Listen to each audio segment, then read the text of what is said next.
ಹೀಗೆ ಬಟ್ಟೆ ಹರಿದು ಮೈಯಲ್ಲಿ ರಕ್ತ ಸುರಿಸಿಕೊಂಡು ಬೈಕ್ ಹತ್ತಿ ಹೋಗ್ತಾ ಇರೋ ವ್ಯಕ್ತಿ ಇತ್ತ ತಾಯಿ ಮತ್ತು ಮಕ್ಕಳ ಆಸ್ಪತ್ರೆಗೆ ನೂರಾರು ಗರ್ಭಿಣಿಯರು ಬಾಣಂತಿಯರು ಬರ್ತಾ ಇರೋದು.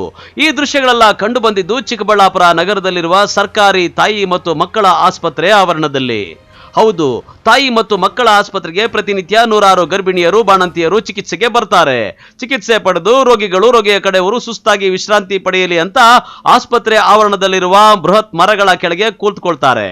ಆದ್ರೆ ಮಳೆಗಾಲ ಆರಂಭವಾದಾಗಿನಿಂದ ಮಳೆಯ ಜೊತೆಗೆ ಬಿರುಸಾಗಿ ಗಾಳಿಯೂ ಸಹ ಬರ್ತಾ ಇರೋ ಕಾರಣ ಇದ್ದಕ್ಕಿದ್ದಂತೆ ಆಸ್ಪತ್ರೆಯ ಮುಂಭಾಗ ಇರುವ ಮರದ ಕೊಂಬೆಯೊಂದು ಮುರಿದು ಬಿದ್ದಿದೆ.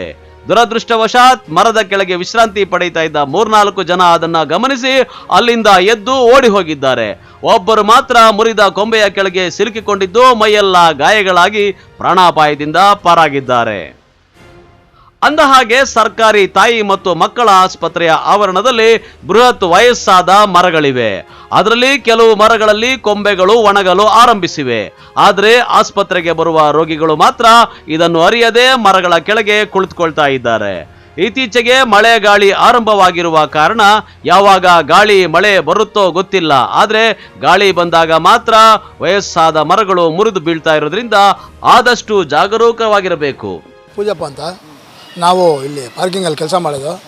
ನಾವು ಆರಾಮಾಗಿ ನಾವು ಇಲ್ಲಿ ಕೆಲಸ ಮಾಡಿಕೊಂಡು ಇಲ್ಲಿ ಪಾರ್ಕಿಂಗ್ ಕಲೆಕ್ಷನ್ ಮಾಡ್ತಾಯಿದ್ವಿ. ಅಲ್ಲಿ 3-4 ಜನ ಕೂತ್ಕೊಂಡಿದ್ರು. ಅವ್ರು ಕೂತ್ಕೊಂಡಿದ್ದು ಅವ್ರ ಉದ್ದಕ್ಕೆ ಇದ್ದಂಗೆ ಗಾಳಿ ಜಾಸ್ತಿ ಬಂದುಬಿಟ್ಟು ಬಿದ್ದೋಗಿದೆ. ಮರ ಬಿದ್ದೋಗಿ ಆಮೇಲೆ ಇದಾಗಿದ್ರು. ಸಣ್ಣ ಪುಟ್ಟ ಅವ್ರಿಗೆ ಯಾರಿಗೂ ಬೇರೆಯವ್ರಿಗೆ ಒಬ್ರಿಗೆ ಮಾತ್ರ ಆಗಿದೆ, ಇನ್ನೊಬ್ರಿಗಿಲ್ಲ, ಇಬ್ಬರಿಗಿಲ್ಲ ಆಗಿದೆ. ಜೋರಾಗಿ ಬಂತು ಸರ್. 3-4 ಜನ ಕೂತ್ಕೊಂಡ್ರು. ಆ ಕಡೆ ಒಂದು 20 ಜನ ಮೇಲೆ ಕೂತ್ಕೊಂಡಿದ್ರು. ಬಿದ್ದಿದ ತಕ್ಷಣ ಅವ್ರಿಗೆ ಎಲ್ಲ ಓಡೋಗಿದ್ರು. ಅವರು ಆ ಕಡೆ ಈ ಕಡೆ ಓಡೋದ್ರು. ಆ ಯಪ್ಪನಿಗೆ ಒಬ್ಬನಿಗೆ ಮಾತ್ರ ಸ್ವಲ್ಪ ಗಾಯಗಳಷ್ಟೇ. ಒಣಗೋಗಿದೆ ಸರ್ ಅದು. ಹ್ಞೂ ಸರ್, ಪೇಷಂಟ್ಗಳು ಜಾಸ್ತಿ ಬರೋದು. ಹ್ಞೂ ಸರ್. ಪೂಜಪ್ಪ ಅಂತ.